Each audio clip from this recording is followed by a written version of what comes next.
Everyone relaxed. No, they look stressed. Nah, Samahani, just to break it to you, Odile uncle and I have our kahawas ready. We would have hoped that we could share our kahawas with you, but inshallah, when we see all of you in Dar the next time, inshallah. You know, I thought a professor would have sent us some halwa from Zanzibar, ya maruki. Muskin is muted. Yeah. Yeah, Fazil can mute. You'll have to Fazil- find the technology. Uh-huh. You'll have to find the technology to feed you through the screen.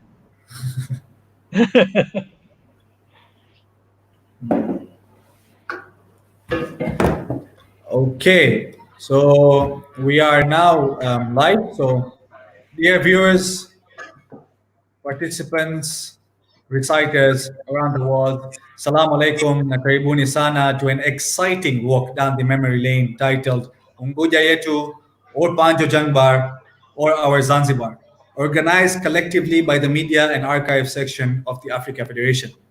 You may wonder what triggered this event.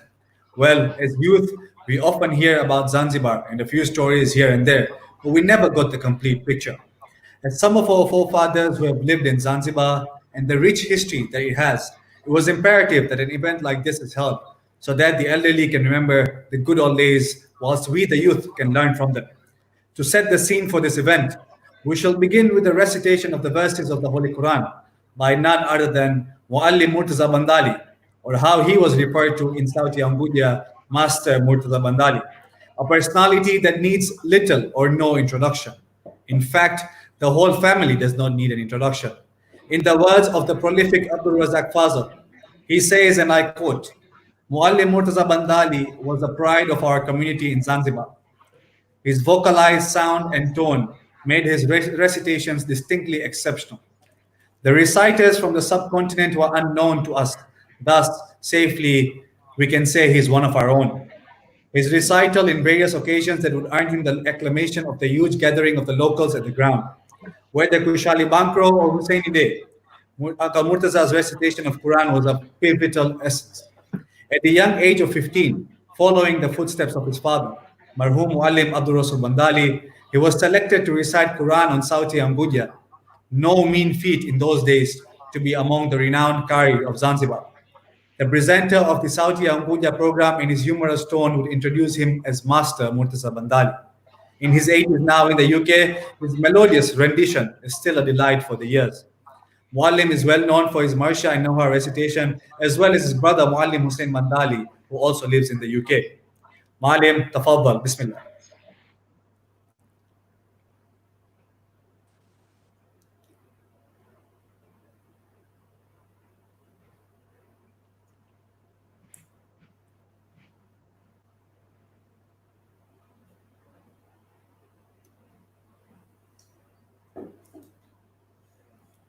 Malim, can you unmute yourself, please, Malim?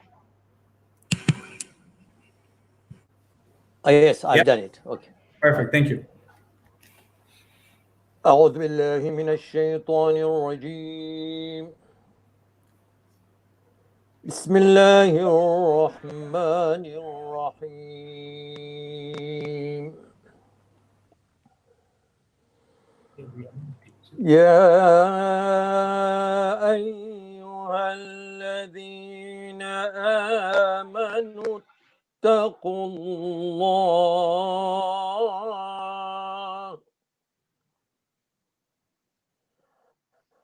يا أيها الذين آمنوا اتقوا الله ولتنظر نفس ما قدمت لغد واتقوا الله إن الله خبير بما تعملون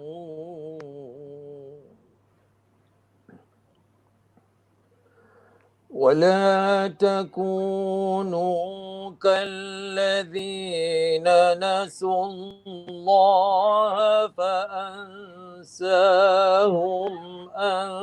أنفسهم أولئك هم الفاسقون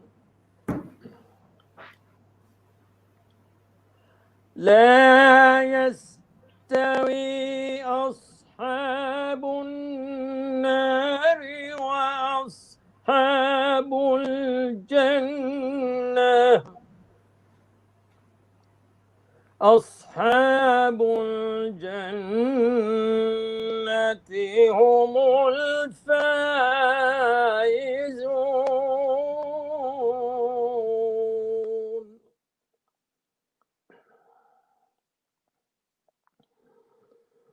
لو أنزلنا هذا القرآن على جبل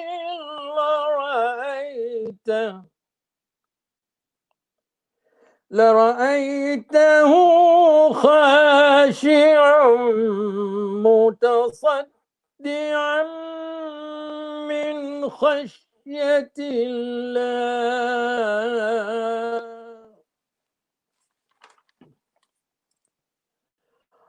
وتلك الأمثال نضربها للناس لعلهم يتفكرون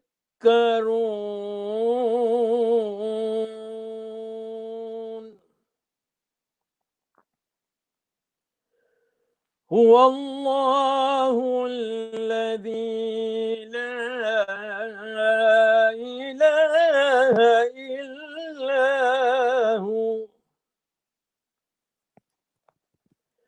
عالم الغيب والشهادة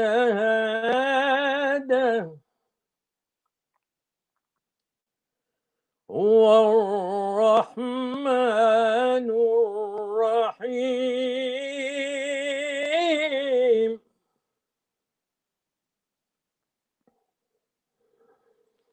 هو الله الذي لا إله إلا هو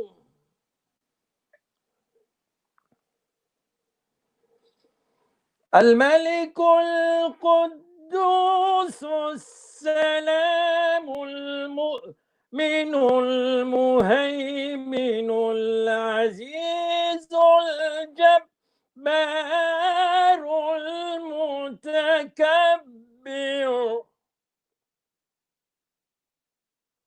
سبحان الله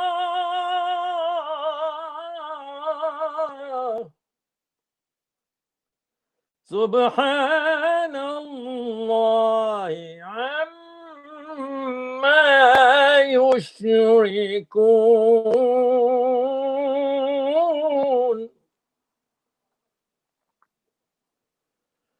هو الله الذي لا إله إلا هو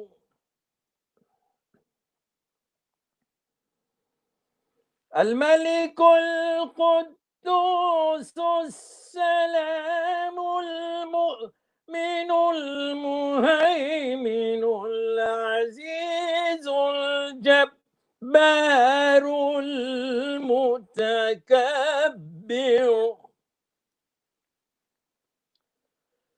سبحان الله عما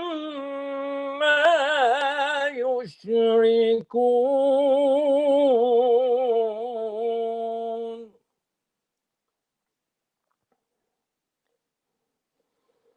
هو الله الخالق البارئ المصور له الأسماء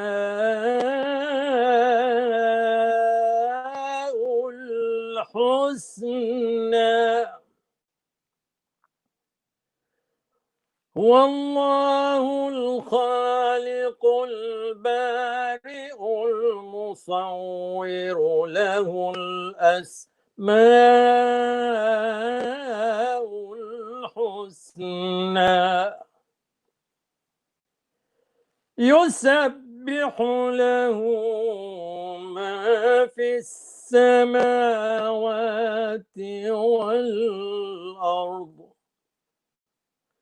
وهو العزيز الحكيم صدق الله العلي العظيم اللهم صل وسلم وزد وبارك على رسول الله وآله الأطهار على رسول الله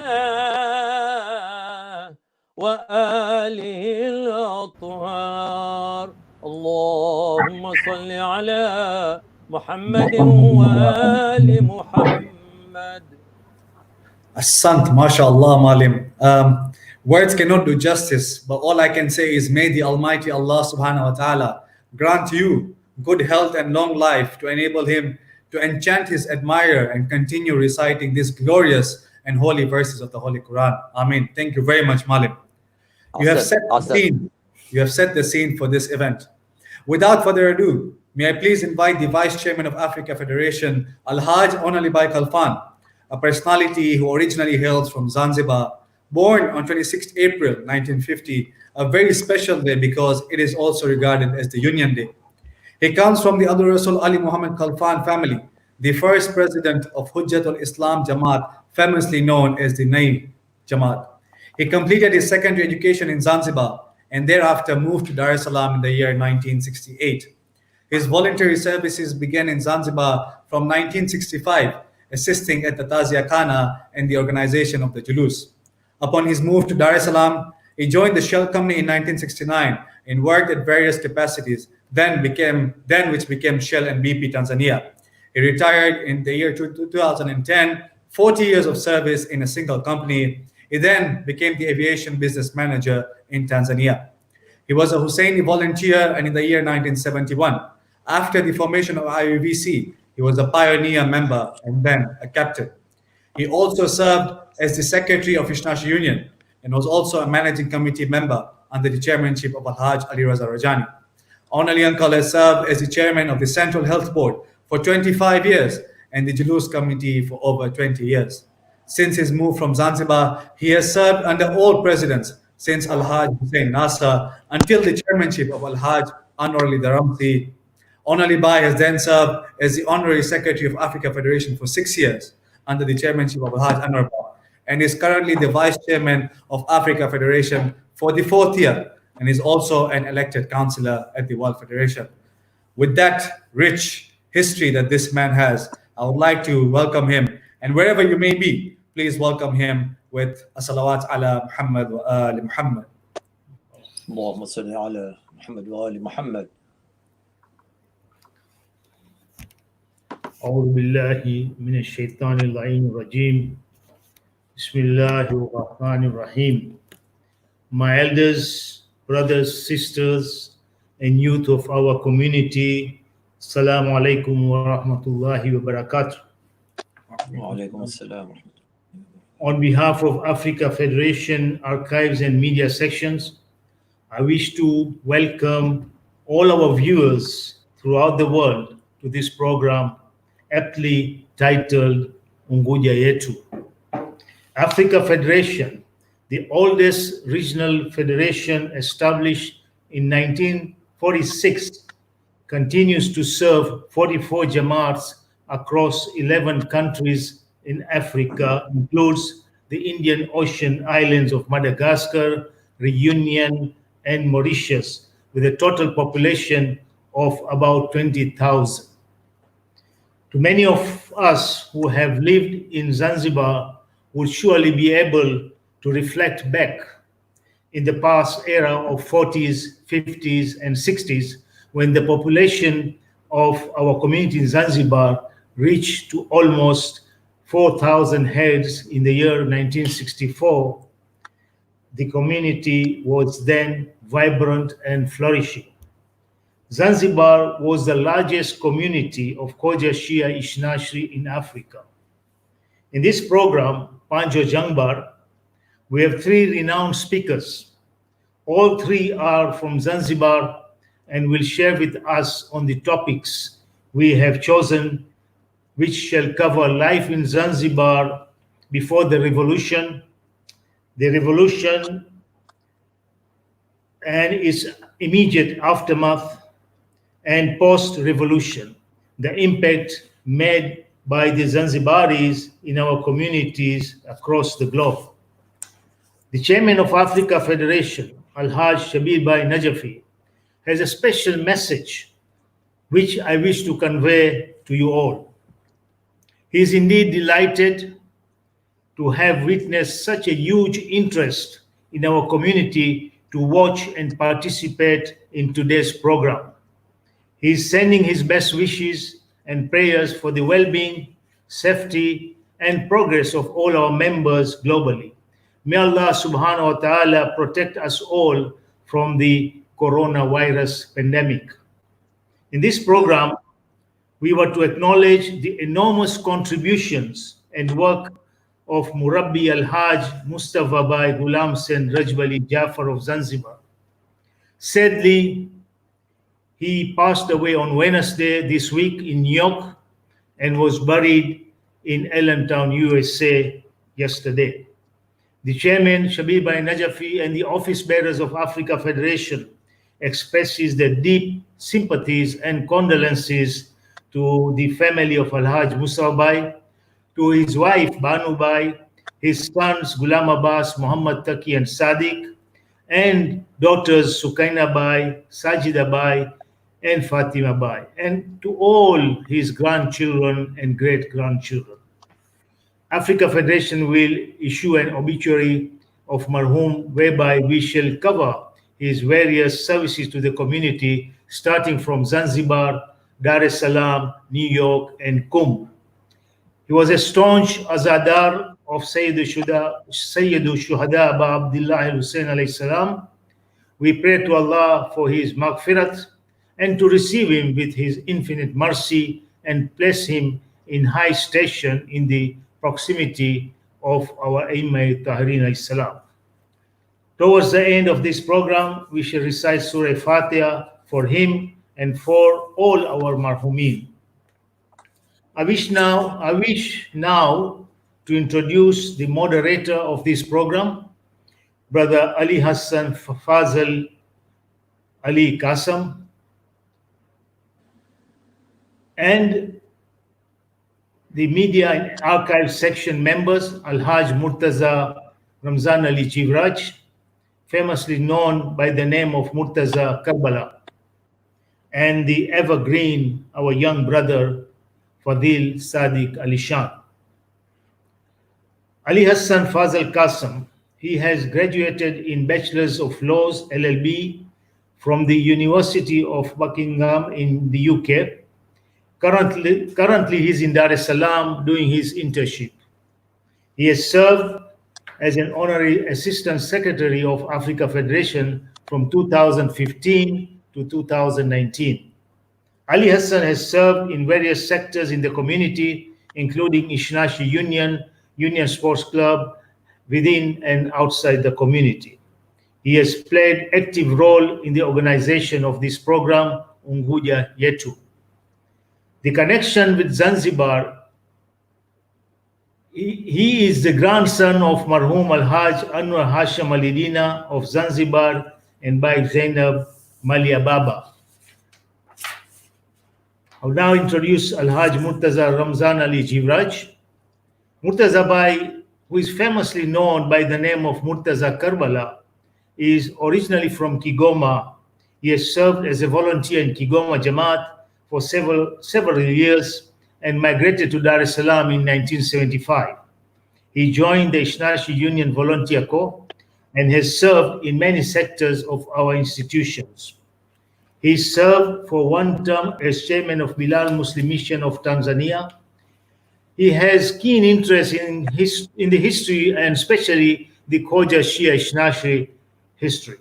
He is currently the sectional secretary of Africa Federation Archive Section, having been in this position for the past 5 years. I'll now introduce Brother Fadil Sadiq Ali Shan.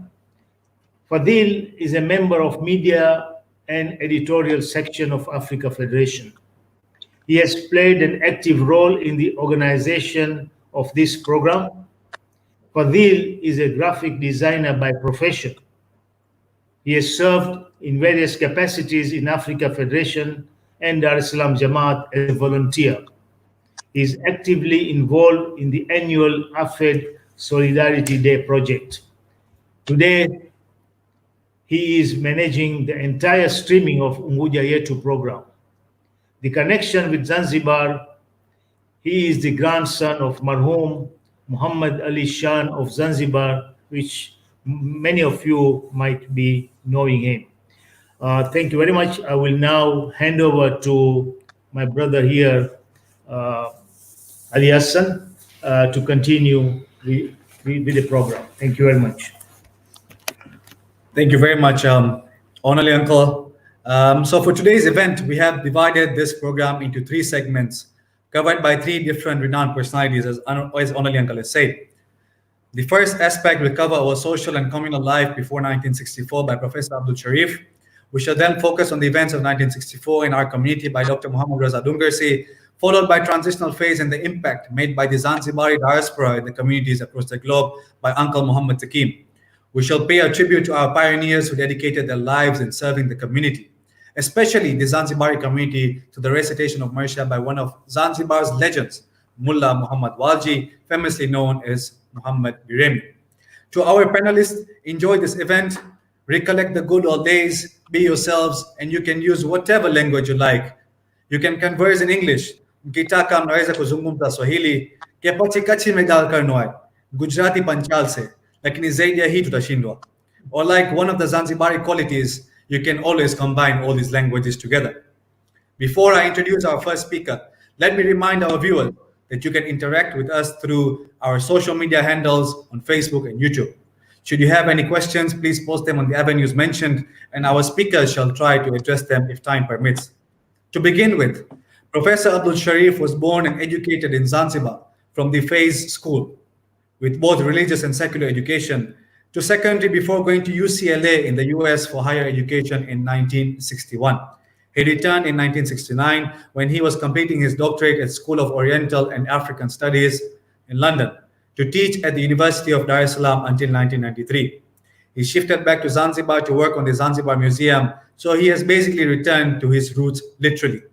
His major area of study has been the history of Zanzibar, the Swahili coast, and the Indian Ocean, in which he has published a number of books, including Slaves, Spices, and Ivory in Zanzibar, Dhow Cultures of the Indian Ocean, and History and Conservation of Zanzibar Stone Town, as well as writing many articles on books and journals.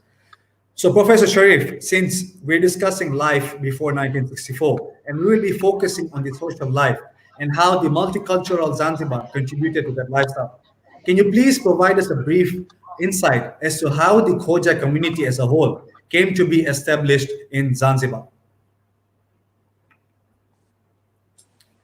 Do we, Professor? Okay, I think we just lost Professor, but I'm sure he'll be back very, very soon. But until then, I will ask Mali Murtaza. Mali Murtaza, you may have a bit of information as to how we as a Khoja community came about in Zanzibar. Would you please provide us a brief insight as to how the Khoja community did come about in Zanzibar? Ahsant. Assalamu alaikum. Wa alaikum salam. I am not a historian, but from what little that I know, started many years ago, where the Ismailis in Bombay, who were more or less like us, who participated in all these various activities like namaz and roza and others, like us. You see, suddenly they parted company because the Aga Khan started introducing something which was un-Islamic. So there were a group of people who were disenchanted, and it happened somebody from India, forgot the name, Mullah Qadir Hussain.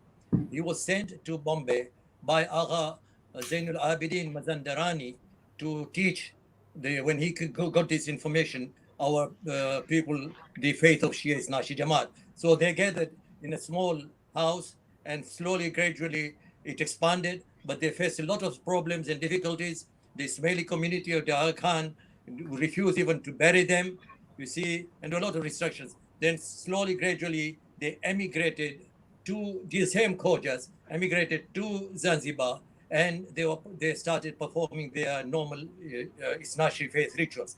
At the beginning, they were given a small niche at the Jamaat Khana, the Ismaili Jamaat Khana, but slowly, gradually, it became very difficult. And then we established the first ever Isnashri community as an official community in Zanzibar, because it was difficult to do it in Bombay. And also the first Imam Bara was established in Zanzibar. And that is and there is a list of at least about 110 people who were the first batch of people who have emigrated from in Bombay to Zanzibar. And then they distributed themselves to various places. Like, for example, some of them went to Madagascar, some of them went to Tanganyika, Uganda, and other places, and Mombasa. But the second place, I believe, was quite prominent as far as the establishment of Shia was Bagamoyo and Lamu. These are the first batches of people who left Zanzibar and went to these places. This is how there is a whole history of the Khojas in Zanzibar. At least 2 books have been published, one by Brother Abdul Razak Fazil, and there's another by Marhum Hassan Jafar as well. So there's a lot of history contained in these books. I would recommend you to read these books. And there's no better person than Abdul Sharif, Professor Abdul Sharif, to give a better insight into the history of the Khojas of Zanzibar. Indeed, indeed. Thank you, Malim. And we're lucky to have a historian like Professor Abdul Sharif here. So, Professor, what is your take? How did we as a Khoja community come about to be established in Zanzibar? Thank you very much. Assalamu alaikum. Wa alaikum salam. It gives me great pleasure to talk with fellow Zanzibaris. And I might be going a bit further back than you may have imagined. But the first thing that I would like to say that we've been talking about Unguja Yetu, but I think we have forgotten our member brothers. So I think we should include them because they are really part of the same story. But I think let us try to find out exactly how did the Khojas or Indians, how they came to come to Zanzibar.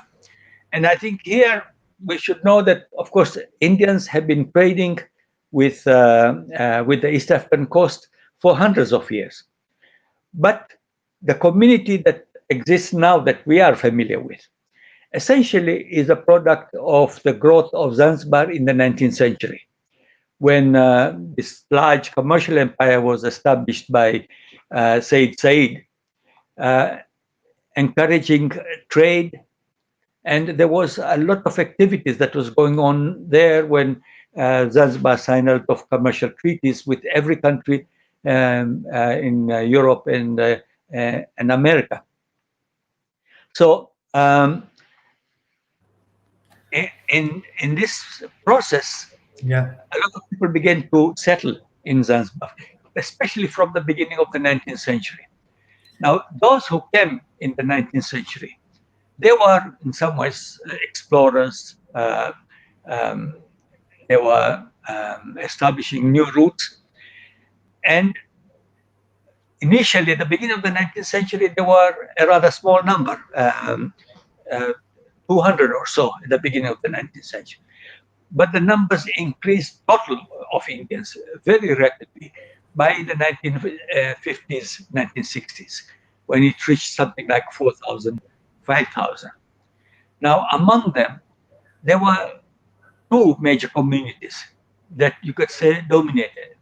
On one side, of course, we had both Hindus and Muslims, And among the Hindus, there were more the Bhatias who were involved in trade, and they even controlled the customs of Zanzibar for more than 50 years. People like Jaram Sivji and others. So they were very important. And then there were the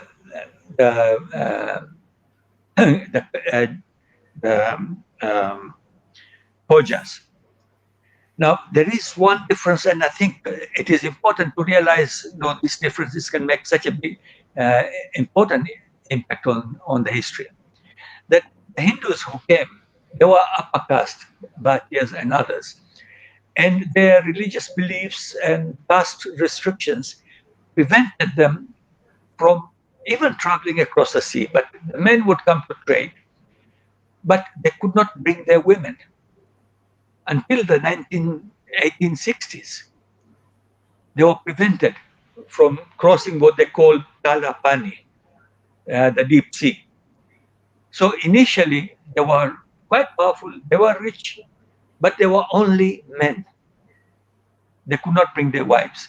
So, for example, when the count was made in 1870s, they found there were about 200 or 300 Hindu men, but not a single woman or a child.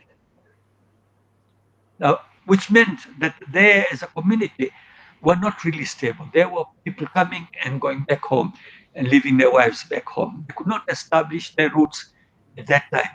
It changed later on. So that was one. But in contrast, the Khojas, who were much larger number among the Muslims, because they were both Hindus and Muslims.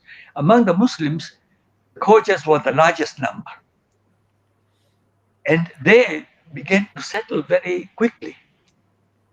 Being Muslims, crossing the sea was no problem at all. So they began to come. So that in the same census that was done in the 1870s, it showed that there were something like 800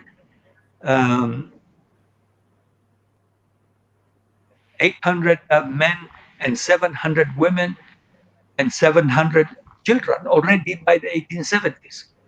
And these were all quite well-established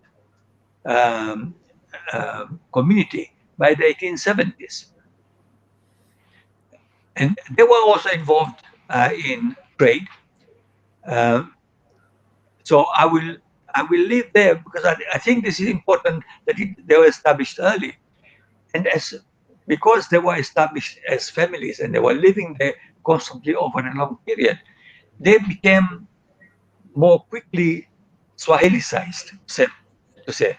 Okay. They became really Zanzibaris from the start because they had their families there.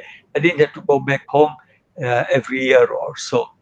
So Dr. Christie, who was a mission doctor in Zanzibar, he said that these Khojas, to all intents and purposes, have become a local population. They even have begun to adopt Arabic names and Arabic dress. Some of them were becoming even subjects of the Sultan of Zanzibar. So this process of very rapid indigenization, as I call it, becoming local people, plays an important part in the history of the Khojas.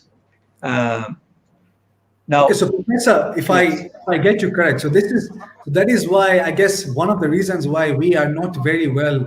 I mean, the Zanzibaris are not really very well conversed in terms of our Kutchi and Gujarati. Probably that is one of the reasons. And when we talk about the formation, so can we talk about the formation of us Khoja Chias as a community? Yes. So how did that develop throughout the years when the community moved to Zanzibar? Yes. Now, I think that becomes important. I think this is where the story begins that was mentioned by the previous speaker, that to talk about a person that I can relate to, Devji Jamal himself. He used to, of course, he was originally from Bhavnagar and then had transferred to Bombay and trading. And at that time, he was part of the Khoja community, which at that time meant Ismaili community. They were all Ismailis at the time under the control of Aga Khan. But around that time, some splits had begun to occur among the Khoja in India. And these splits, these differences began to appear when the Aga Khan, the grandfather of the grandfather, Aga Khan, moved to India from Iran. And the Khojas, some of them did not like the control that he was exercising. And so this conflict began, and the first split that occurred actually that led to the setting up of Khoja Sunni mosque, which was built in 1869 in Bombay and which is still there.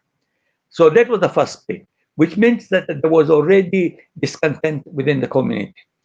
Now, when it was during this period when David Jamal went for ziyarat to Iraq, and there he met Mullah Qadir Hussain, as has been mentioned.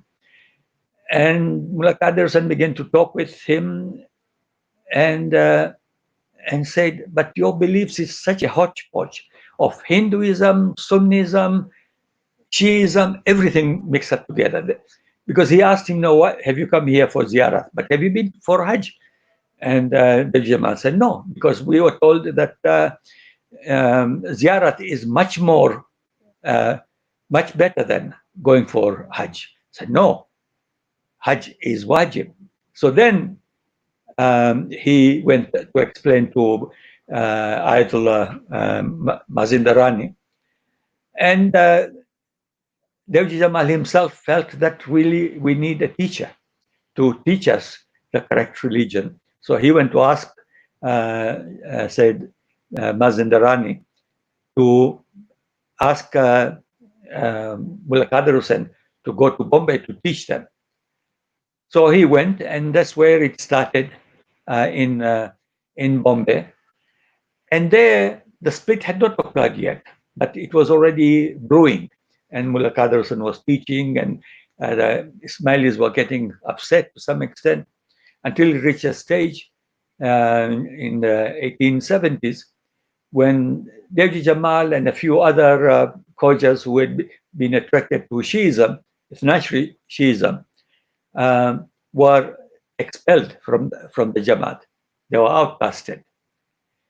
But by that time, Devji Jamal had already actually established a branch in Zanzibar and had even built a house there. So he took that opportunity at that time to move to Zanzibar. And there in Zanzibar, with a number of other people, they began to build the first mosque. Now here, some of these interesting juicy stories that I was told by my grandmother, which I think it is interesting to repeat, that when they began to build the mosque, at that time, the Ismailis under people like Tharia Topan, who built what is now called the old dispensary, Haji Nasser Nur Muhammad dispensary. There was a split already appearing between the snatchers, and when Devji Jamal and his group began to build a mosque, he went to tell the Sultan of Zanzibar, who was rather staunch Ibadi, that these people are building a Shia mosque and they will recite the name of Imam Ali. So they were called. There were 4 people who were called to Said Barghash to explain. Now, and this is where my grandmother's story comes with all the juices that you'd expect, that when they were going, they thought that Barghash was seen as a very staunch Ibadi and strong and so on. They thought, no, that they will be executed. And 2 things, thinking of this, that's going to happen, they did 2 things which are very interesting. One of them, each one of these leaders wrote their own wills and deposited them with the British consul in Zanzibar. And these wills, the original wills were written at that time, they are still in the Zanzibar archives, including Dr. Jamal's is also there, and 2 or 3 others are there. So that was one thing they did. The second one, they thought that if we are going to be executed, then we should be prepared for it, to be buried like shaheeds. But that will be a shaheed, that you may not be able to even get ghusl.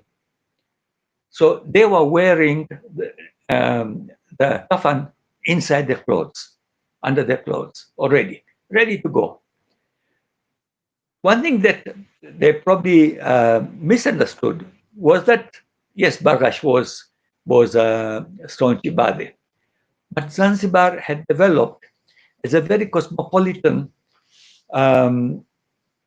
place to invite all the people of the world to come and trade in Zanzibar.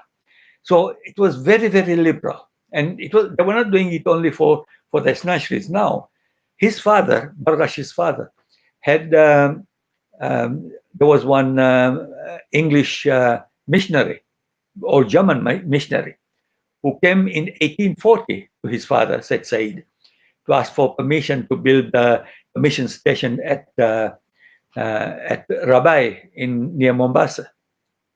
And at that time in 1840, he was allowed to build a Christian mission station. So when it came to the application of the Shias to build a mosque to Said Bargash, it was not such a serious thing as people feared. And he was allowed, they were allowed to go ahead and build their mosque. And that is how the first mosque was built. The first Khoja Shia Ithnashri mosque was built in the world in Zanzibar. Before even it was built in Bombay. Okay, Professor. In So Bombay, if I get Yes. you correct, so when our first mosque was built, it was still regarded as a Khoja Shia community. And then, Yes. as far as what I've been told, there was a split between two communities. There was Quwwatul Islam and there was Hujjatul Islam. Can you shed some light on that? How did that split occur briefly, and how was the relationship between the Khoja members and the other Ishnarsis like the Bahrainis and the Iranians? Yes. I think that is sort of an important question. That, in fact, before even I come to the split among the Khojas themselves, one thing I felt, and it was mentioned by a previous speaker, that there were other Shias in Zanzibar, Shia Nashris. There were the Bahrainis who built, and the Bahraini was their leader was somebody called Ahmed bin Noman. In 1840, he was the envoy of the Sultan of Zanzibar to New York. He went all the way to represent Zanzibar. So Zanzibar was represented in New York, not the United Nations, of course, but in 1840. And he was the leader of that community. And it is there, that community, which built what is called Matemni in Zanzibar town, which is still there. So that was one community that was formed, who were, of course, Arabs. And we remember, of course, many of us who were young at the time going through Zanzibar, that we would love to go to Mefli Abbas during Muharram to listen to his majlises, Sayyid Abbas's majlises, because he used to preach in Kiswahili. And then, of course, we would get chai and toast. So that was one community there. The other community was, of course, that came later with the Sayyid Abdul Hussein, who was sent to Zanzibar now to teach us proper Shia texts. So there were these, and that has grown into a sizable community of people of Persian origin. And both of these were there with us. And we're all sharing the same religion. But because of the fact that we were Khojas, and we are still bound by our ideas about being this caste of Khoja, that we considered ourselves Khoja. And so we could not really deal with Bahrainis and Iranians who are non-Khoja, to actually combine with them and form one single community. And this was quite honest, but I think it is unfortunate that some of the people, for example, who made the Tungani Waqf, they happen to write that it is Waqf free for all Khojas. And that was done probably quite honestly, but yet what it meant was that they could not even be buried in our Chungani because of that. And so they remained separate. Now, while this was happening, this did not lead to any problem. It did not bring any conflict. It just kept us apart a bit. Although we had very, very good relationship with the Bahrainis and the Aghas, of course, they were our teachers. But before we could actually deal with how we deal with non-Khoja Shias, split began to occur among ourselves, among the Khojas. The difference is, it's always been difficult to find out what was that brought about the conflict. Some people said there was a big argument about al-musawat, that because there were some people who were preaching that the position of Imam Ali and the Prophet are the same, sawa. And the other said, no, it can't be sawa. The Prophet is God's prophet. Ali is his successor. So we cannot equate the two. Now, whether that is enough to bring about the split, or whether there were some other issues involved, but the split occurred.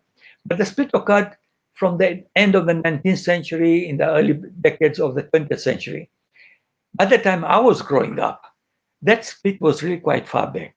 The two mosques were there, still there, Juni Masjid and Nai Masjid, but we were dealing with each other in a quite friendly kind of way.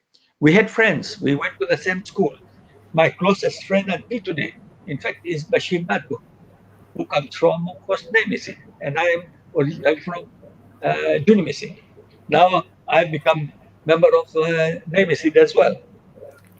Thank you, Professor. And that is a good insight. And this brings me to our next speaker. And I would like to now introduce a very renowned personality, who is Dr. Muhammad Raza Dungrisi.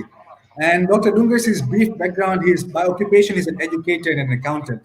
And he was born in Zanzibar and completed his secondary education in 1964. He moved to Dar es Salaam and pursued his bachelor's in education at the University of East Africa, University College of Dar es Salaam.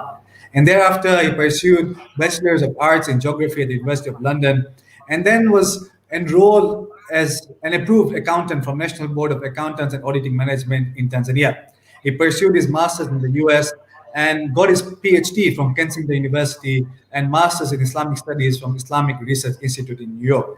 So, Dr. Karibu Sana, and you have, I can say you are, if I can use these words, Asli Zanzibari.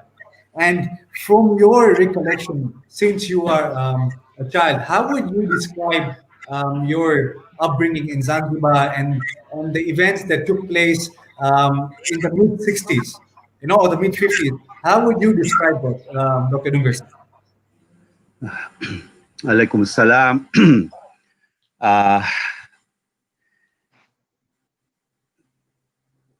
Zanzibar, when you talk about Zanzibar, this is how it is. It takes me time to even start talking about it, because born, as you say, in 1946, and these events, which are described as Mapinduzi officially, or revolution, whatever you want to call it. And how did that affect me? Well, the Swahili saying goes, "Kuishi kwingi kuona mengi." If you live longer, you have to see more and a lot of things. But with that also, there is another Kiswahili saying that says, atangae najua who you are, the one who exposes himself too much towards sunshine, he will catch a lot of sunshine and he'll have a lot to say. Therefore, in light of that, I will tell you a few things about what happened on that day, 1964, 1961, April the 1st. That was the day when we had this Mapinduzi. And I'll tell you, whatever I'm going to say, I don't want to be judgmental. I have no intention of criticizing anybody, of pointing fingers to anyone. Whatever I say is based on my own personal experience, which are facts. So I will mention those facts, and maybe those affected others also. But these are what happened to me at that age of 19. I was a teenager, 19 years old, and two things that happened during that time, two great losses. One was personal, was one community loss. Personal was my mother passed away, was very dear to me. And second thing is Marhum Ibrahim Sharif Devji had passed during the same time. So these were two great losses that I had gone through, and I was disturbed at that age. Therefore, on that day, that revolution took place. It was a Sunday that started on Saturday. It was a day of Sunday. Early in the morning, I was disturbed. So my sister tells me, you know, you've gone through all these difficulties. Go to the mosque. Go pray in the mosque, and you'll get that spiritual serenity and tranquility. That was the first thing which I did. I went to the mosque on that day. We prayed there. We had a small Marthia Khani. We had a breakfast, and then I went to Forodhani. Those who are in Zanzibar would know Forodhani was that place which was close to the mosque and all our houses. And this was, you know, at the seashore. So I went there. And at that time, you recall, because there was this Marhum Ibrahim had passed away, a lot of people had come to Zanzibar. And some of them at that day had gone to pray also at the mosque. And I recall there were two gentlemen, old people at that time, who were with us. One was Saleh Isa, the father of Ibrahim Isa of New York. Second was Marhum Hassan Ali Pirbhai. He had also come from Dar es Salaam. They were there. And we were just at the palace of the Sultan when the guards were standing outside and to look at us and say, "What are you doing here? Go back home. The country, the town, the place is in big trouble. Go back home." So we all went back home. This is the second incident that happened on that day. As soon as I went home, I told my people that something is not good in the town. They said there is a problem. And then suddenly we heard a lady. This is Mary Danuri. This lady used to live in Malindi. We are in Stone Town. We are in Changa Bajar, Wadi Bajar. This lady used to live in Malindi. This was Mary Danuri. She was a Roman Catholic and originally from Seychelles. She was shouting, "Saidieni, help, help, help." We didn't know what was going on. But as prophets had mentioned, we live in a community where we always took care of each other, regardless of our ethnicities, our religion, our social or cultural, whatever it was. She was a Christian and she was a Roman Catholic. We didn't know too much about except that she was Mary Danuri. We just opened our doors and said, "Come in." We took her inside. And then suddenly we saw there were people coming after her with their guns.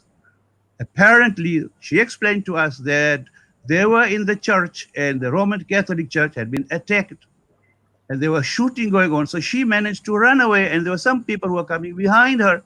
So she was screaming, "Help me, help me." So we took her in her place. Then we saw those people who were shooting.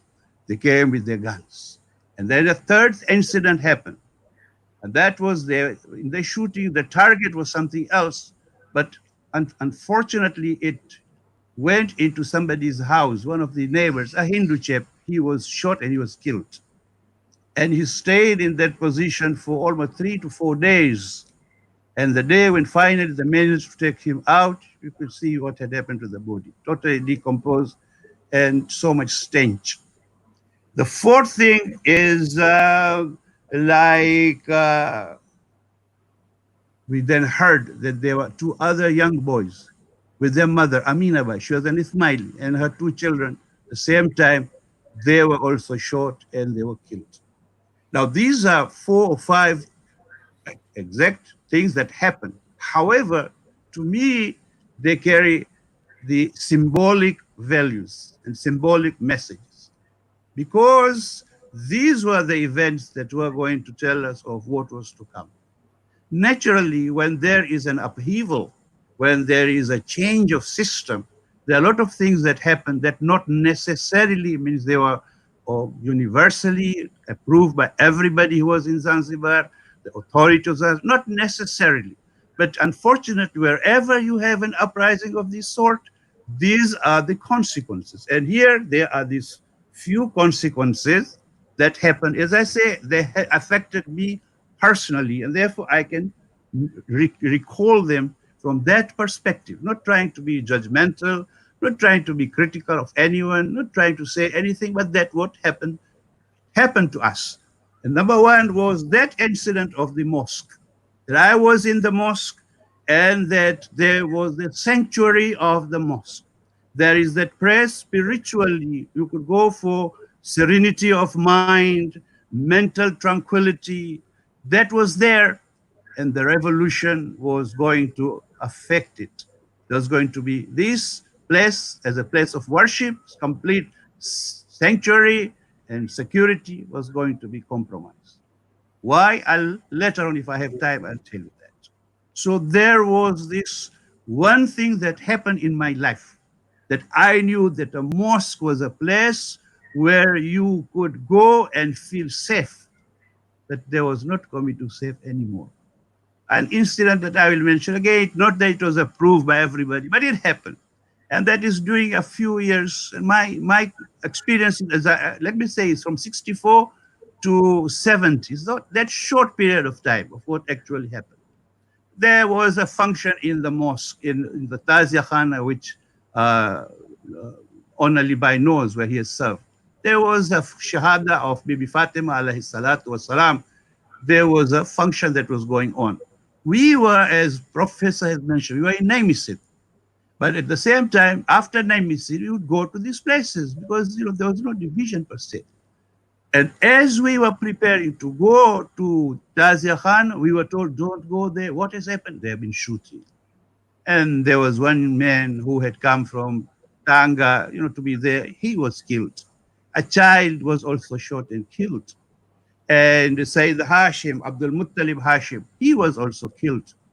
And Abdul Hussein Tejani, the father of Jafar Tejani, of famous Jafar Tejani, he was shot and killed.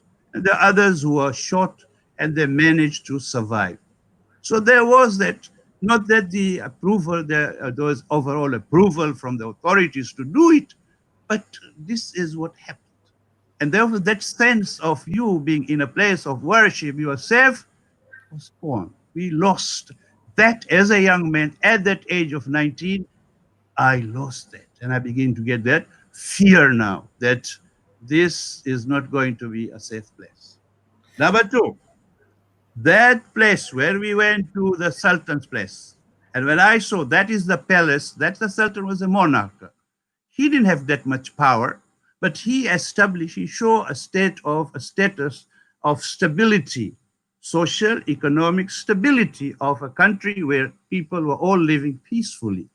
And when that guard told us, go back home, it symbolizes what is to come was that social, political, economic structure of the Zanzibar that we knew there was going to be an upheaval.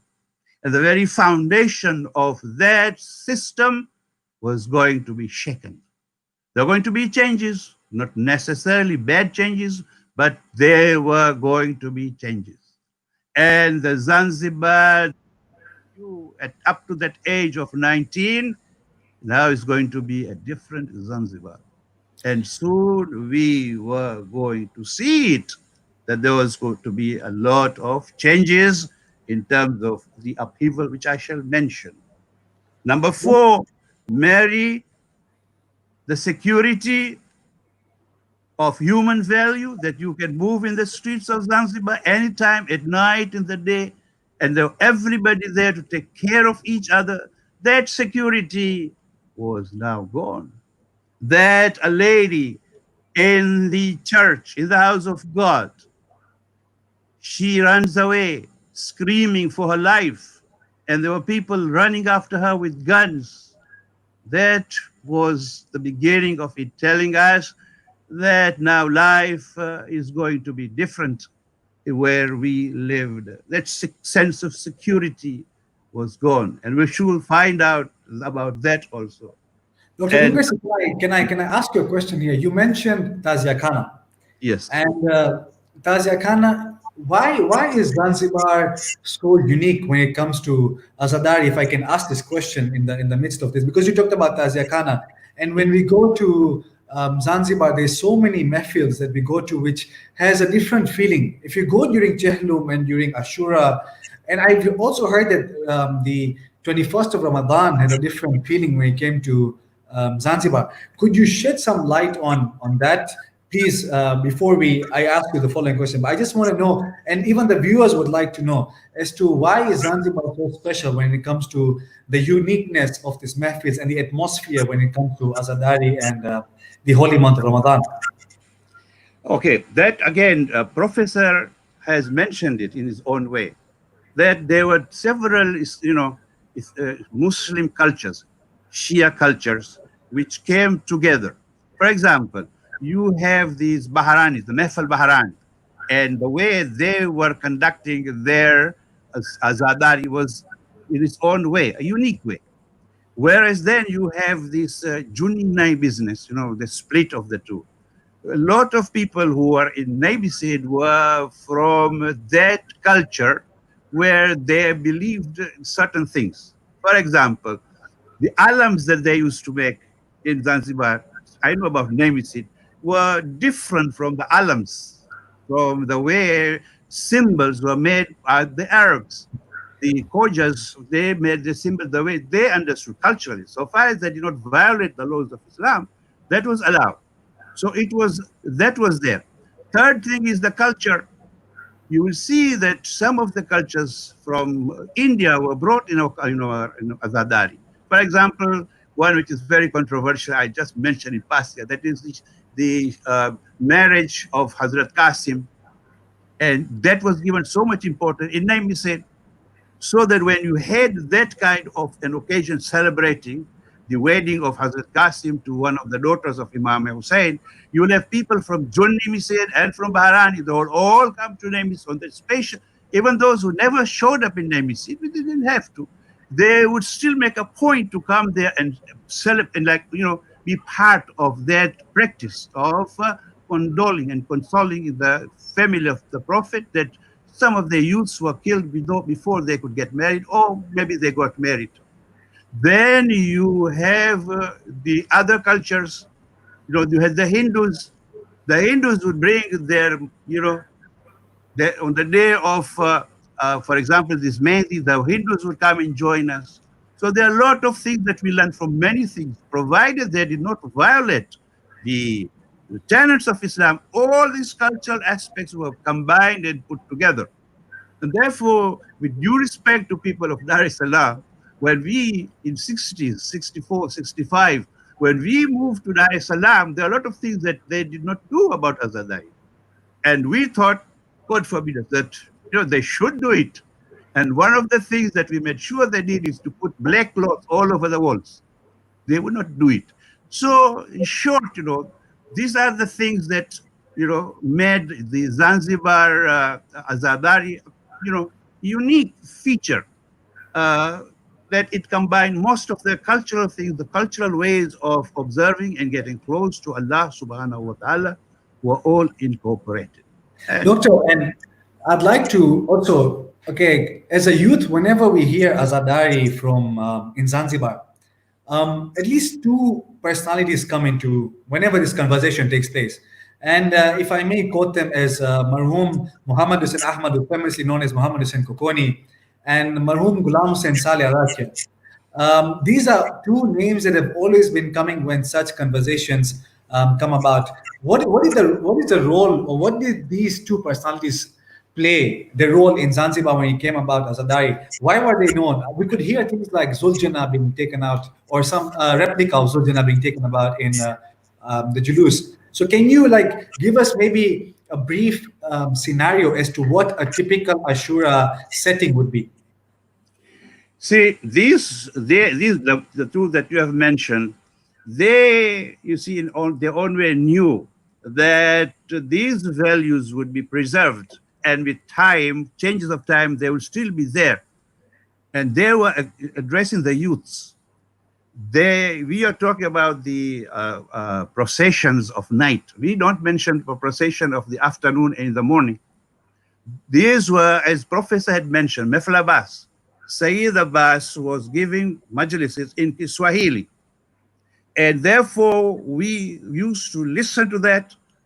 And when we went to Tazia, for example, or went to these places where Marhum, we used to call him Golo Saleh, and he's okay, he was okay with it. So, and Mamsan Kokoni, they would make sure that they arrange these processions in the afternoon on the 8th of Muharram, for example, on the day of Ashura in the morning. And they would prepare the youths, take us places from Tazia Khana. We would go to Mehfile Bibi Fatima, Mehfile Bibi Zainab. We go with Julus, so that when these occasions took place in the evening, we knew exactly what was happening. And this is what you have mentioned, this Farasi, for example, the symbol of what happened in Karbala and the effect. As I say, I'm talking personally. My email address today is what? Farasi. Because these, they took us through these processes. So they used to have all these functions, especially the processions. You see, they made a lot of sense to us. And during those processions, you were asked to go barefooted, for example. There was that kind of discipline that was put in us. And that is something which became part of Azadari. And therefore, people who came from wherever, during these times of Azadari, people would come from all over Tanzania, from Kigoma, from wherever, and they would come, listen, and learn a lot of things from these, including Murtaza. Mali Murtaza is there, used to read Marcias and Matam in this procession, and we used to follow him. So these are all the people, Murtaza, his father, and from the name he said, you have these Zakirs like Ahmad Laka, Ahmad Datu, Murtaza Laka later on. See, these are all the people who were disciplined and knew the value of Azadari. And there is this belief, well, you may question it if you want to. There was that belief that when Zanzibar revolution happened and there were massive killing, they say a lot of us were saved because of the faith that we have in Allah subhanahu wa ta'ala through the teachings of Ahlul Bayt and Azadari. There were 2 gentlemen only who were killed, whereas others suffered a lot. So these are the things that, Azadari keeps us alive. Thank you, Dr. And on this note, when you've mentioned Marsha reciters, we've also been joined by another very well-renowned Marsha reciter, who is none other than Mullah Muhammad Wazi, also famously known as Mullah Muhammad Biremi. Mullah Muhammad Uncle. Before that, now that you're here, let me speak, please. I'm not going to offend anybody. I'm not going to make anything, but let me finish. Let me tell you. You invited me. Let me do something, say something which are not political. It's how it affected me as a person. And that is as a youth at that time, you see. At that time, suddenly, one thing which did happen was that we lost our livelihood. We were depending on 2 of our brothers who are working, and my father doing 3 or 4 jobs. And suddenly they lost that. They lost the job, and what we were told is very kulikuwa sikuanguka. You see, we did not fall. We were stumbling. And therefore, we had, as a youth, 19 years old, I had to find out what to do. My scholarship was revoked. I was in Form 5, I was going to Form 6. These are facts. And if you mention this, they have to be facts. I don't, as I say, not for everybody, but my scholarship was revoked. And we were not allowed. We were not allowed. Can I go ahead or? Yeah, Dr. Saab, I'll give you, and I have one more question to add for you after you finish. So you see, as a young man, what do I do? When I was told, you see, for teachers were not there, the teachers had left. We were just, you are a man, where do you do? What do you do? And this is where the value of Tanzania comes. This is what I say, whatever we say, Tanzania was formed at that time, and those people in Dar es Salaam welcomed us. And therefore, we had to go to Dar es Salaam, University of Dar es Salaam. The man was Mr. Snaith, and he fought for us because Zanzibar was not, education was not part of Tanzania constitution, whatever. But they gave us still scholarship, and we signed a contract that we would serve Tanzania for 5 years. And they were very good. They showed us ultimately that what happened to Zanzibar, they were aware of it, and therefore we got the best. Therefore, we can't forget the ihsan that people did to us. They gave us jobs. We stayed there up to today. When we go there, they welcome us. But of course, Zanzibar is Zanzibar. It's always in my blood. And I don't, as I said, I don't blame anyone. The facts must be stated. And therefore, these are the facts. Much more, but I don't want to say anything more about that. But that much I will say, that there were oppression, but there were opportunities. And as Allah says in the Quran, there is fear and there is hope. And therefore, what I'm saying is, if the revolution had not taken place, maybe I personally would have been like the frog living in a well. And to me, that was the world. The revolution gave me an opportunity to go and be even here. And for that, I have great respect for all those who helped us and forgive all those who did things that they should not have done to us. Our houses were invaded, our properties were taken away, we were humiliated, but Allah subhanahu wa ta'ala forgive all those who did to us. Maybe that was unintentional. That is what I had to say. Thank you, Dr. Saab. And for those who know, Doctor is a renowned speaker.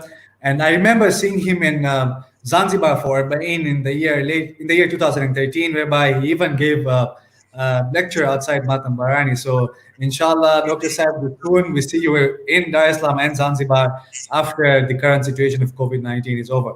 And once again, I'd like to acknowledge the presence of Mullah Muhammad Wajid. Inshallah, soon he is going to grace this occasion with the recitation of Marcia very soon. But before that, we shall just have, Dr. Dungasi has talked about a lot of Zanzibaris and what they went through. And we could see the passion of Azadari that these Zanzibaris had. And they served the community in various capacities. So this question I'd like to pose to our third speaker, which is Uncle Muhammad Takim. And Muhammad Uncle's brief profile is that he was born in Zanzibar. His full name is Muhammad Akbar Nathani Takim, born in Zanzibar in the year 1944. His academic qualifications are diploma in business studies and sociology, postgraduate diploma in marketing with specialization in marketing research and advertising. His services within the community, he has served as member of the Islam Jamaat Tabligh Committee, Chairman of Tabligh Committee of Africa Federation, Chairman of Sociology Committee of Africa Federation. He's even taught at the madrasa, and he is the moderator of the renowned and international online discussion forum called the Better. So, Muhammad Uncle, my question to you now is that what has the impact, or what is the impact that the Zanzibari diaspora have made in the global communities across the globe that they have gone to? So this would be a very general question, but I hope that you could brief us as to what you would say the impact that they have created, or what would be the main characteristics that the Zanzibaris have that they have shared across the globe.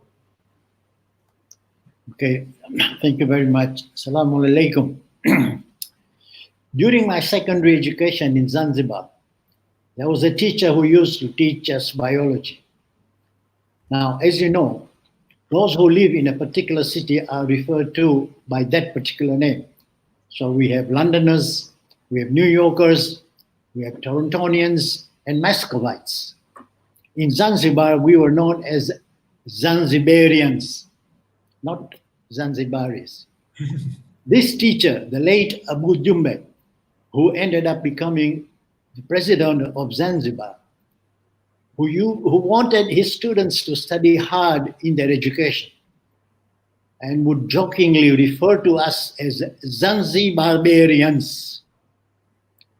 Now, after this short talk, you can decide whether this was true or just a joke of a president in the making.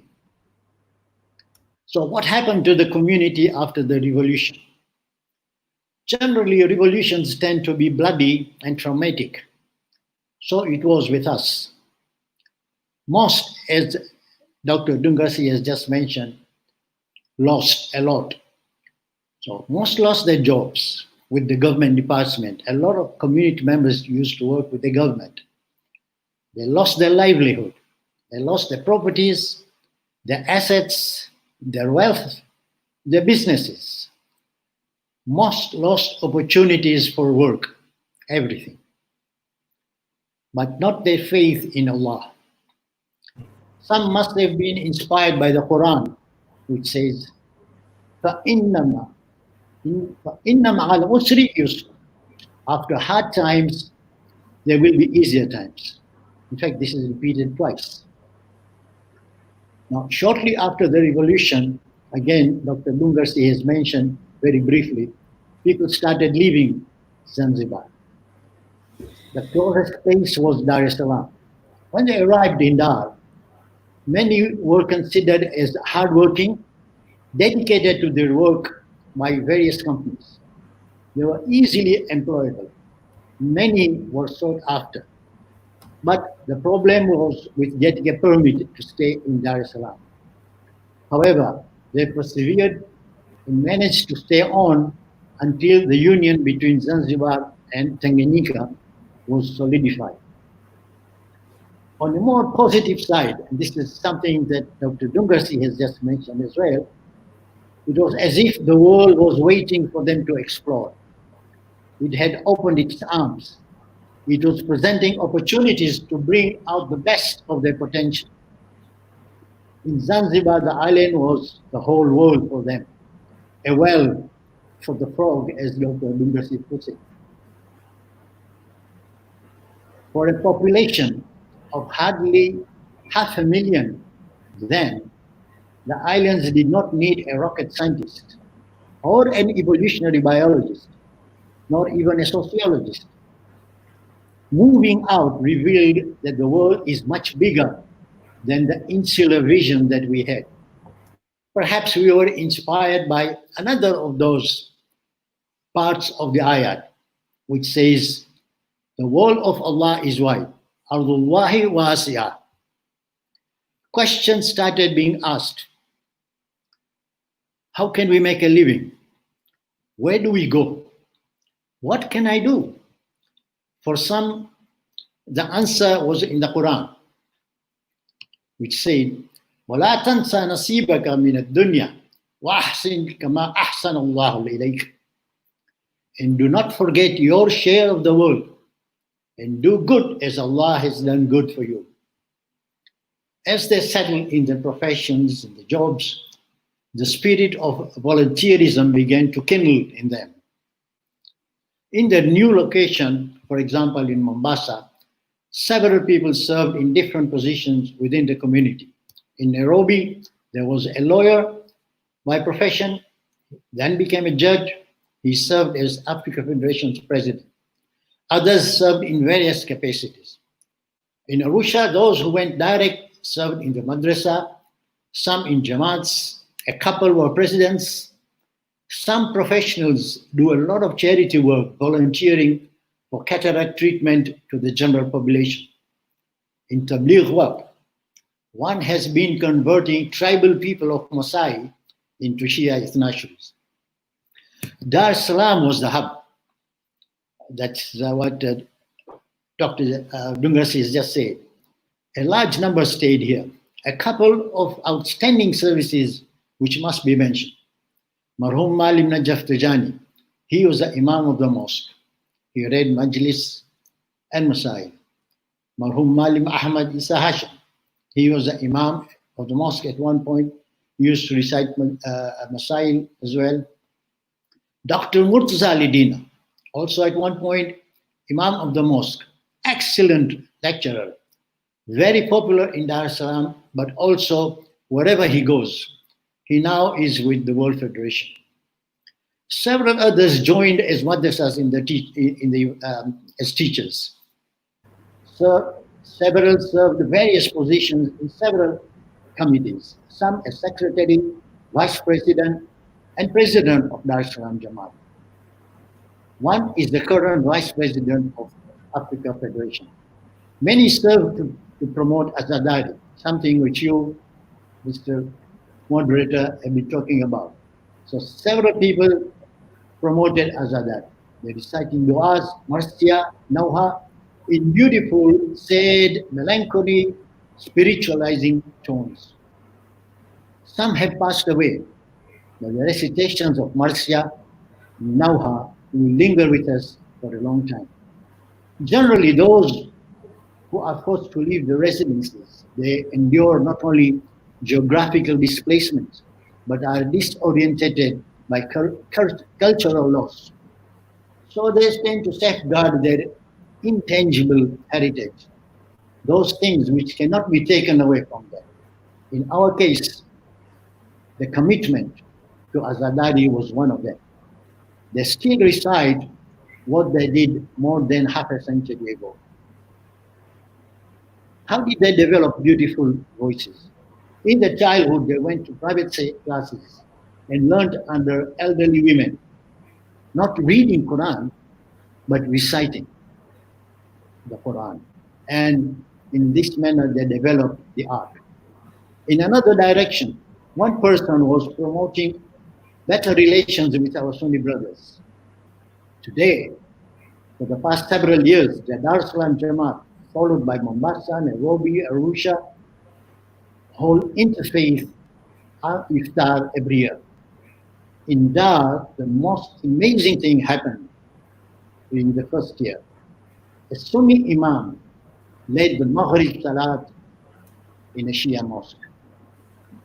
Al-Muntazir Seminary, entry into a school, secondary school rather, was becoming a challenge in the 80s due to shortage of schools and many community students not reaching the levels to be selected. So it was a few Zanzibaris or Zanzibarians who initiated the idea. It all started with whispers in the mosque compound and the vicinity. Then they held preliminary meetings soliciting the help of Dar Jamaat, and finally it was started, involving other community members. Today, Alhamdulillah, the student population of this school is 5,000, made up of all Tanzanians. Are the Zanzibaris part of the worldwide diaspora? Yes, very much so. Some migrated to London, again after settling in their professions and businesses. They served in various positions within the community. Some served as secretaries. At least 4 I know were presidents of Hujjat Jamaat in Istanbul. Some, of course, took their beautiful voices with them and would recite du'as, which today are being distributed worldwide by YouTube on WhatsApp. And you know, one example I'm referring to. One worked hard to get the madrasa going and almost single-handedly formulated the syllabus in the initial period. These were the days of the London Jamaat in the making, with numerous challenges to tackle, including hunting for a property and raising funds for a mosque. New York. You see the same for New York, where Zanzibaris gave their time and efforts in the service of this community, serving different positions, including that of the president. At least one I know, and he is on the panel with us today, is currently a resident alim of New York, a New York Jamaat. Some did very well in the businesses and established charity. One particular person built a beautiful mosque in Orlando. Toronto is no exception. Some assumed leadership positions. Some were principals of madrasa in the formative period. One was resident alim for several years and now holds the chair of global Islam at McMaster University in Canada. Just as I know from our days in secondary school in Zanzibar, recites majalis and is a qualified chaplain, visiting and comforting terminally ill patients in hospitals and prisons to inculcate patience and hope to the inmates. One led NACIMCO, the North American Federation, as its president. One lady sitting in Toronto, having seen the condition of very poor, underprivileged, those with albinism, and the orphans in Zanzibar, established an NGO, generates donations and goes to Zanzibar regularly, and personally supervises over distribution of necessities to the deserving. Another a doctor, who found more satisfaction in helping the poor and the underprivileged in Tanzania, has an NGO and commutes between Toronto and Tanzania, Dubai, Pakistan, India, Australia. These are not devoid of Zanzibaris, having gone to settle there and do the volunteer services to the community. Of course, many are intellectuals, professionals in their own fields, but very few I would like to mention for excelling in their outstanding professions, not that others have not. One who had a degree in Arabic and taught me Arabic in my secondary school was instrumental in preparing the first Swahili dictionary. He also translated books from Arabic into Swahili while in Dar es Salaam. One, then lecturer at the University of Dar es Salaam, compiled a Swahili dictionary.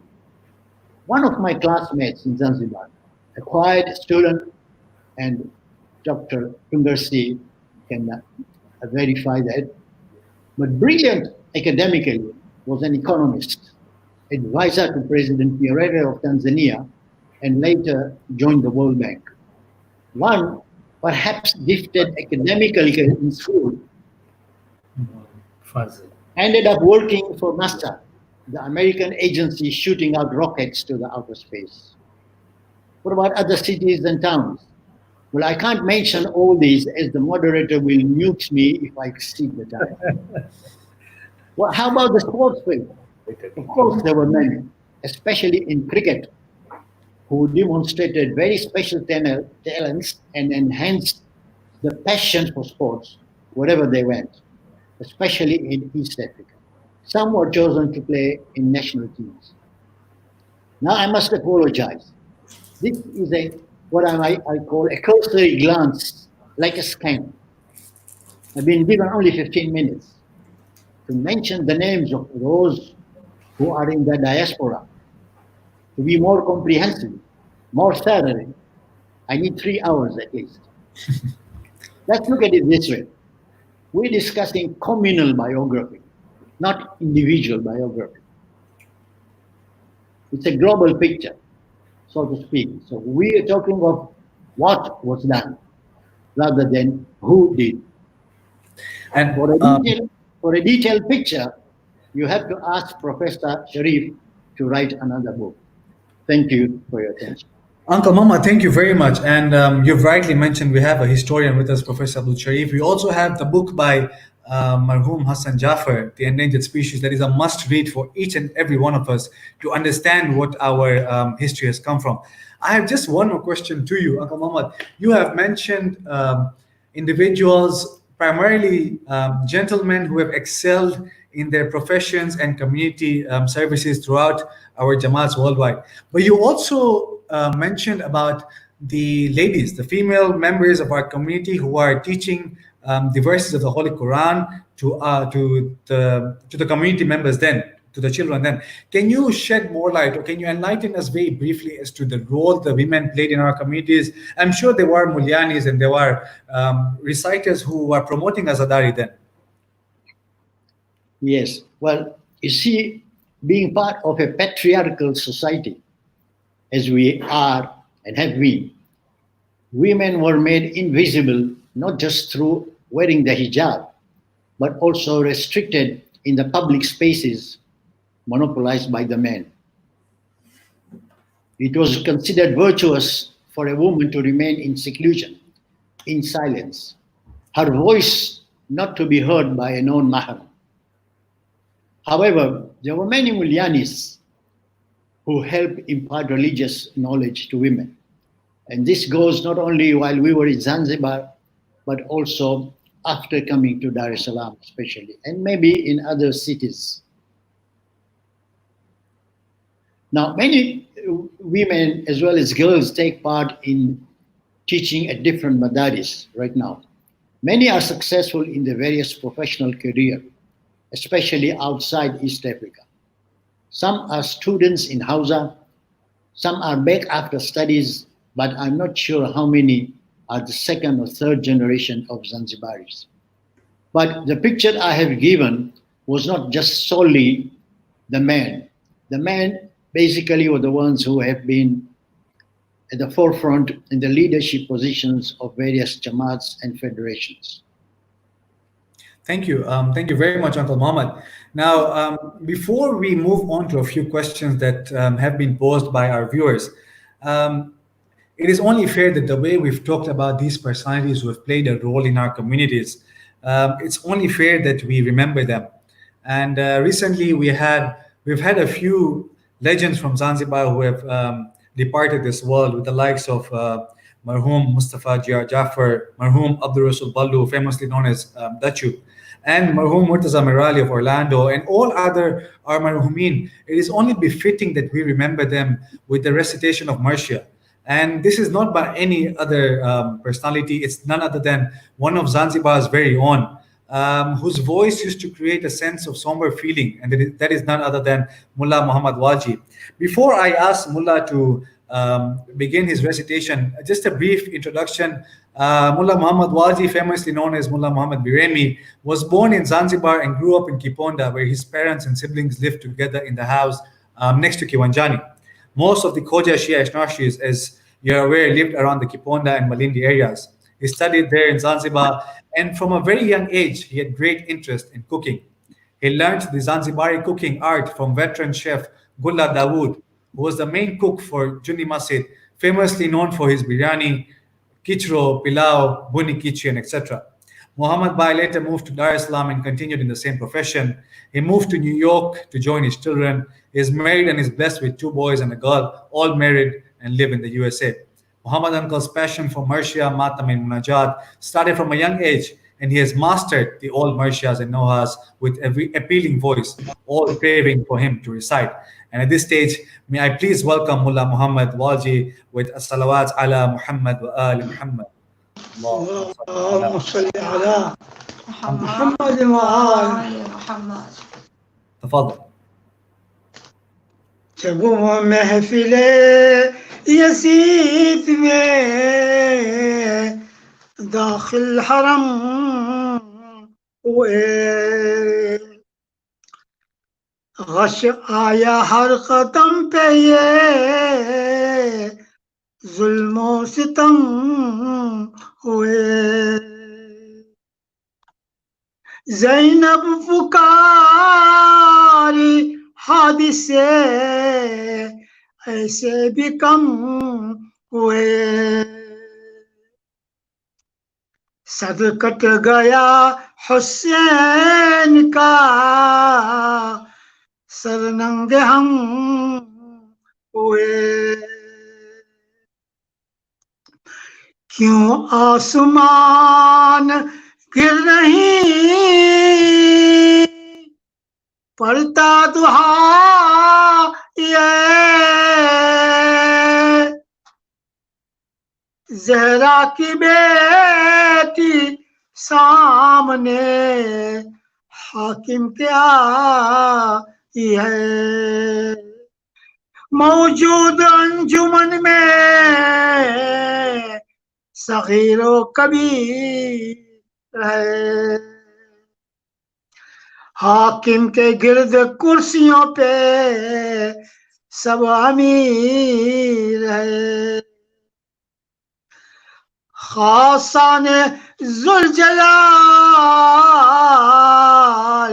ذلیل و حقیر ہے مشکل کشا کے خرد و کراں سب اسیر ہے کہہ دے کوئی علی سے یہ دار السلام میں زینب کا داخلہ ہوا دربار عام میں اے لوگوں کربلا سے میرے بھائی کو بلا اے لوگوں میرے گیسوں والے جوان کو لا اے لوگوں میرا حادثہ عباس کو سنا اے لوگوں یاد گار حسن سے کہو کیا قاسم سے ہے کچھ نہ کما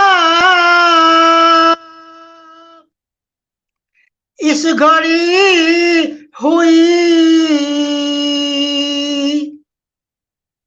یہ بال کھولے اس کی دلہن ہے کھڑی ہوئی ہو کے اسیر دخترے حاتم جو آئی تھی نانا نے میرے خود سے چادر اڑائی تھی پوشاک اماں نے نہیں اس کو پہنائی تھی سب کو یہ پاس تھا کہ سخی کی جائی تھی امت کو ہائے پاسے رسول خدا نہیں زینب رہنا سہے اور ان کو حیا نہیں بابا کو میرے پوچھو تو کیسا سخی ہے وہ مشکل کشا ہے کل کا خدا کا ولی ہے وہ بائی کے صدقے فخر و نبی و علی ہے وہ نانا کو میرے دیکھو تو سب کا نبی ہے وہ میری خبر اسیری میں رکھتا کوئی نہیں کپڑا بھی منہ چھپانے کو دیتا کوئی نہیں زینب کے اس بیان سے قیامت ہوئی عیاں ماتم میں اس محب کے اسیروں نے کی فواں بس اے دبیر اپنا ہوتا رداد کر بیان ذی شان سے حرم سوئے जिंदा हुए रवा क्या क्या नहर बैत पे आफत गुजर गई आखिर सकीना कैद के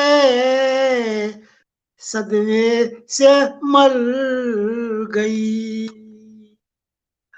जब महफिले यजीद में दाखिल हरम हुए अल्लाहुम्मा सल्ली अला मुहम्मद व आलि Muhammad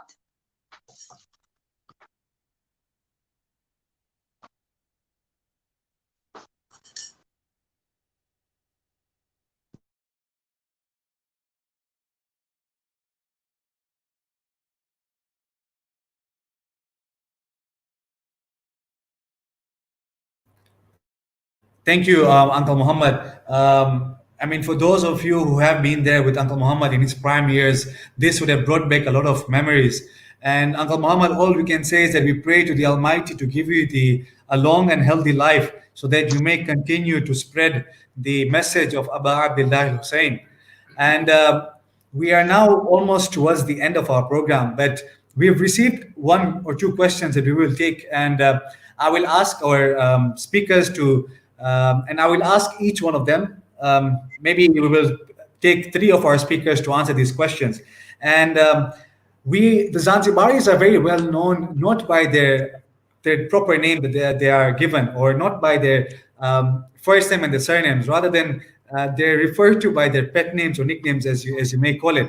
So this is going to be a quick rapid fire question, and I'll start off with Malim Murtaza. Okay, Malim, we've heard about a personality who was known as Ali Manotti. Can you, in brief, very brief, tell us what Ali Manotti, why Manotti, and what was one unique thing that he brought about? Okay, can you repeat the question? You said you heard, Yeah, Malim, heard about their personality. What? Sorry. Yeah, so we know them by their pet names or their nicknames. So, for example, I got this query from one of our viewers. He said that Ali Nathu was known as Ali Manotti. Yes.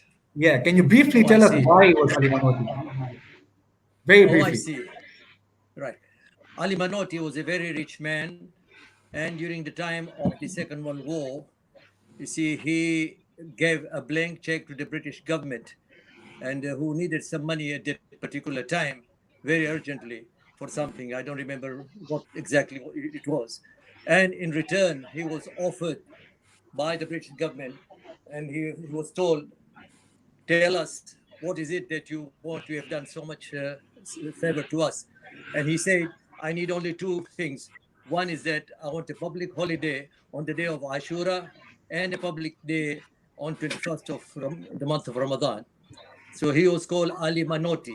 And even the street that where he used to live is to this day, I believe, is called Ali Natu. He was very famously known. But talking about nicknames, if you don't mind, if I can shed some light on this. Unfortunately, Zanzibar was notorious, not only Zanzibar, but there were some other countries as well, not just Zanzibar. If you go to Tanga, Dar es Moshi, but there were good names and there were others which were not good names. Unfortunately, our scholars from the subcontinent, others, never pointed out on the minbar, on the pulpit, that according to the Quran, this is highly abominable in the eyes of Allah, because Allah subhanahu wa ta'ala says in Surah Al-Hujurat, وَلَا تَنَابَزُوا بِالْأَلْقَابِ بِئْسَ الْإِثْمُ الْفُسُوقُ بَعْدَ الْإِيمَانِ. Do not give foul names, because it is hateful in the eyes of Allah. And one who does not repent or does not repent, then he is counted as the Dhalimun. You see, it is a very serious thing. But people then came to know afterwards. But unfortunately, the situation is this. If you do not mention that nickname, sometimes it's very difficult for people to know who you are referring to. But I would suggest if it is something like somebody Farishta or a good name, then it's fine. But the foul names, I think it is regrettable. But anyway, alhamdulillah, inshallah, this will not happen again. Thank you, Malim. And just to our viewers, this is Malim Murtaza Bandari, the first Khoja to take part in an international Quran competition. And talking about Farishta, Malim, I had a conversation with Dr. Dungarsi, doctor, if you remember, a few days ago. And surprisingly, I came to know that that was one of my Nana Bapa's name as well. So Alhamdulillah, it was a good name. But these are the names and these are the things that not myself, but those Zanzibaris are well known with. So unfortunately, I would love to go more into that, but because of a lack of time, we will have to stop here. But my dear viewers, we have come to the end of an exhilarating session. My sincere apologies if we were lengthy or we had to cut short of our speakers because of time restrictions. But let us be very honest, even this time that we had, it was not enough to do justice to the rich history of our Zanzibari community. This event was specially organized for the youth to understand the struggles of our forefathers and how blessed we are to be part of this wonderful community. Our salutations goes to all these individuals and their families who have kept the flag of Ahlul Bayt waving high and have taught us the love for our religion. Rest assured, my dear viewers, this event is one of many, inshallah, that we are planning to do to cover the rich history of our communities. Inshallah, as youths, we must take the initiative to preserve and learn our history, and together we can then take our communities to the next level after we learn the lessons. Once again, my sincere appreciation to the Africa Federation Archives and Media team, the Secretariat for their support, but to our reciters and our speakers, no words will ever do justice to how much you guys have brought about in today's session.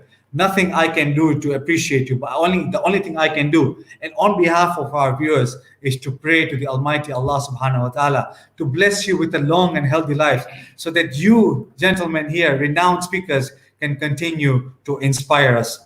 Before we end this program, we have a short short message by Onali Uncle, and we will then end with Surah Al-Fatiha for all our leaders, volunteers, and Al-Marhumin. But before we recite the Surah Al-Fatiha, may I please hand this over to Onali Uncle to give his concluding message. Okay. Thank you very much, dear viewers. It has been a wonderful evening for me and for my colleagues here. I just wanted to request you all, if you can look at this, I think you can all see this. This is the book that I would like each and every one of you at least to have a copy in your family and to avail this to your children to read. It's a very important book written by Marhum Al-Haj Hassan Ali M.M. Jafar of Mombasa. It gives the account of the Khoja Shia Ishnashri journey of faith. These books are available. I think they are also available in Toronto, Canada. They're available in Kenya, Mombasa. They're also available from Africa Federation office. So this is my request to all the viewers and those who are not viewing today. Please pass this message to them. Thank you very much. Thank you, Onali Uncle. Once again, my sincere apologies. There was no offense intended to anyone or anything.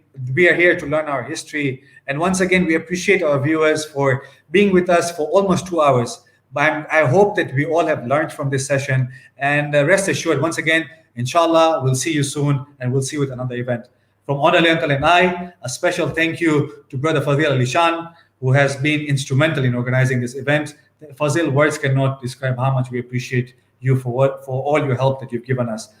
Thank you very much. Ma'as-salam. Stay healthy, stay safe, and good luck to everyone. Khudafis. Thank you. Khudafis.